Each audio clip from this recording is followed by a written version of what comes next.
Hi, Aaron here, and for this week's discussion post, the religion that or the denomination that I'm choosing um, for my post is the Methodist Church, and the reason why I'm choosing the Methodist Church is because of my grandmother, who is 95 years old, still living, still doing very well. Actually, lives on her own out in the country, and gets along just great. A lot of doctors. It's funny because anytime she goes and sees a new doctor, they all think she's like 70. They don't believe she's 95. So, anyways, my grandmother, who I'm very close to, when I grew up with her, she would always take me to her Methodist church. So the Methodist Church is kind of like a very near and dear place to my heart, because of just those memories of going to the Methodist Church, and just kind of growing up with it, and just being part of the Methodist community, going to church with her. Now, I wasn't a devout Methodist. I would only go with her probably maybe once a month or so.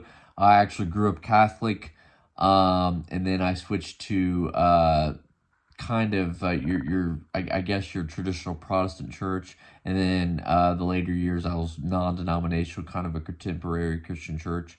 But anyways, again, the Methodist Church, just because of my grandmother, has always been something that I've really been, it's just something that's, like I said, I've always been fascinated with.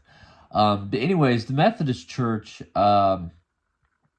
it actually started in the 1960s, I think roughly 1968.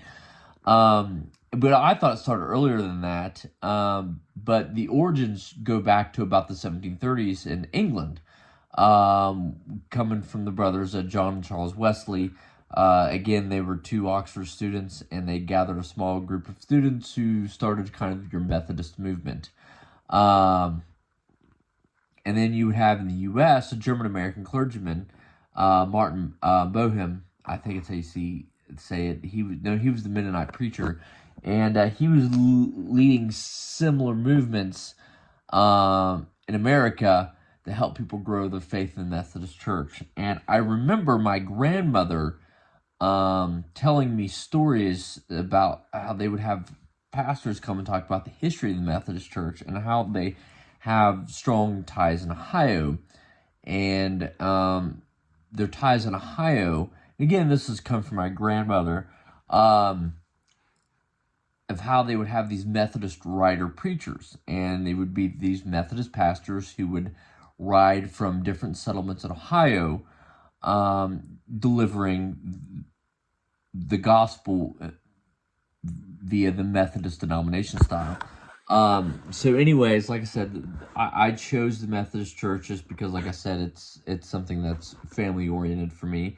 And I notice it's a very big, intricate part of my area in Southern Ohio, how there's about probably a Methodist church in every town, every town, and probably about the three or four counties.